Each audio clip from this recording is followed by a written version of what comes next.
May kawork po ako. Naging parang tatay ko. 50 years old. Minasage niya ako whole body. At sinabi niya na gusto niya akong halikan sa pempem ko. May asawa't anak na siya, Miss Je.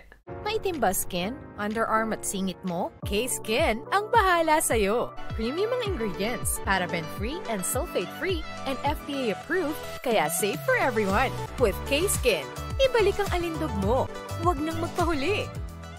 Hi guys! Welcome back to our channel. Kamusta po kayong lahat? Sana ay nasa mabuti po kayo. At sa mga hindi pa po nakakakilala sa akin, my name is Cheryl Ting. At kung bago lang po kayo sa channel na to, pwede po ba makahingi ng isang favor to please consider to subscribe dito po sa ating channel. And also, huwag niyo na din po sanang kalimutan i-like and follow ang ating Facebook page official. Maraming salamat po. And for today's video is about our secret files.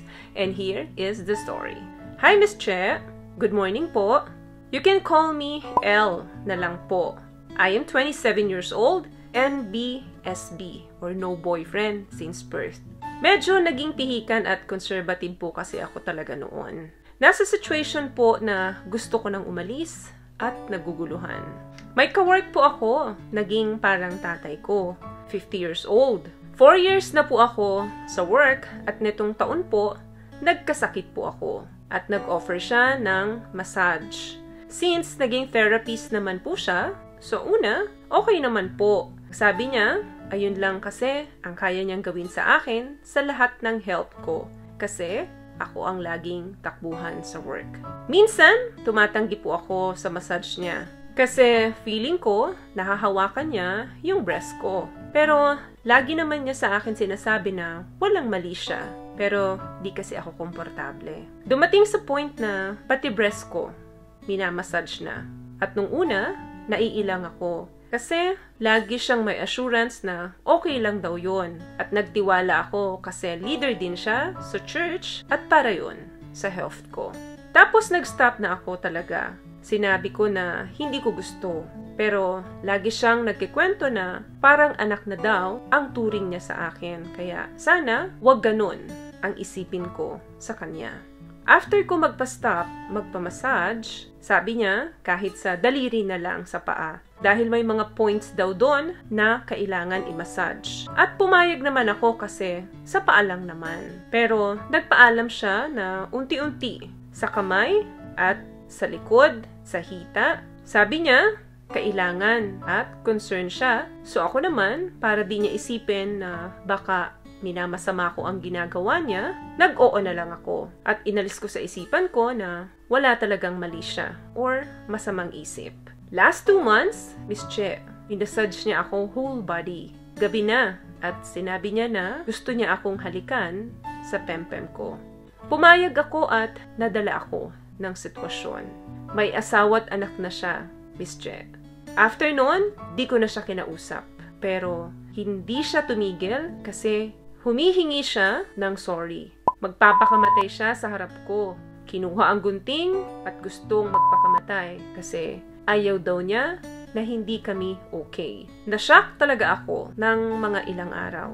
Pinatawad ko na siya at naawa ako sa kanya. Tapos, nasundan uli yung ginawa niya na pagkain sa private part ko. Nag-perform siya ng oral sex sa akin at napapayag niya uli ako. Hanggang sa gusto na ng katawan ko at hinahanap ko na. Alam ko mali at walang tamang dahilan para dito. Gusto ko po talagang itigil kasi di ko kaya na maging kabit at wala din naman kaming relasyon. Hanggang oral sex lang po ang ginawa niya sa akin dahil ayoko na siya ang maka-virgin sa akin. Sampalin mo po ako ng masasakit na salita ng matauhan ako, Bische.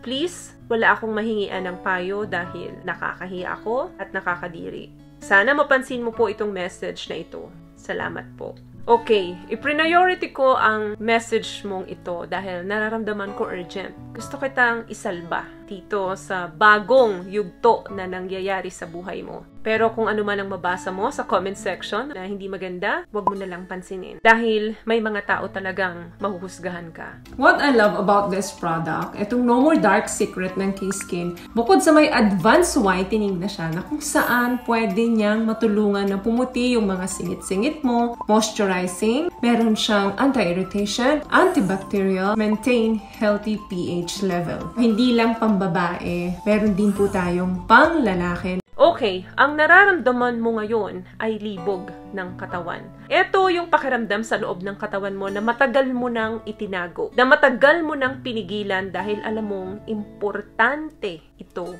sa iyo. Alam mong ito ang kabuuan ng pagkababae mo. Kaya nga iningatan mo ito sa loob ng 27 years, pinigilan mo ang sarili mo. Alam mong isa ito sa trophy mo. Proud ka dahil hindi lahat ng babae ay kayang umabot sa edad na 27 anyos para mapanatili na sila ay birhen. Kailangan ng katawan natin ito, pero dapat tamang tao ang pagbibigyan mo. Nangyari na ang nangyari. Wala na tayong magagawa dyan. Tao ka na may kahinaan, pero kaya mong itama ito. Wag na wag mo nang hahayaan na mahawakan ka or makausap ka ng lalaking ito. Kinakailangan na ilayo mo ang sarili mo sa bagay na kahinaan mo. Ang kahinaan mong ito ay siya at ang mga salita niya. Kasi kung patuloy kang magpapauto sa lalaking ito, hindi mo maiiwasan na dumating ang pagkakataon na maulit pa ito hanggang hindi mo namamalayan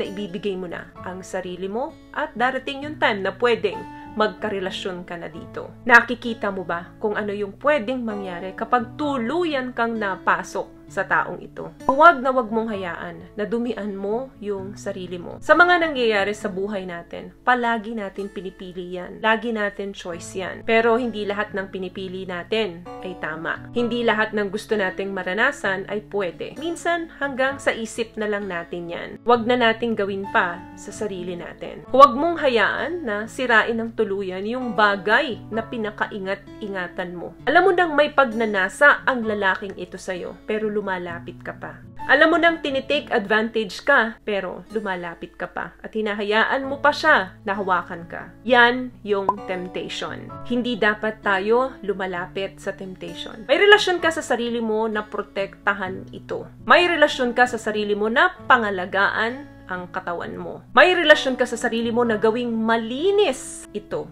Huwag mong hahayaan na masira ang relasyon mo sa sarili mo. Kung gusto mong makipagrelasyon, maranasan ito, pumili ka ng tamang lalaki na hindi magbibigay ng sakit ng ulo sa'yo pagdating ng panahon. Dala-dala mo ang bagay na ito. Huwag mo nang dagdagan pa. Hindi lahat ng bagay na available at gusto mo ay pwede mong kunin. Huwag kang magpadala ng dahil lang sa tawag ng laman. Ang isang bagay na inumpisahan mo ng mali, magtatapos yan sa mali din. Ang isang bagay na inumpisahan mo ng marumi, sa marumi din yan magtatapos. Kaya wag mong hayaan madumihan ka pa sa mga susunod na pagkakataon. Mahalin mo. At wag na wag mong hahayaan na mawala ang respeto mo sa sarili mo.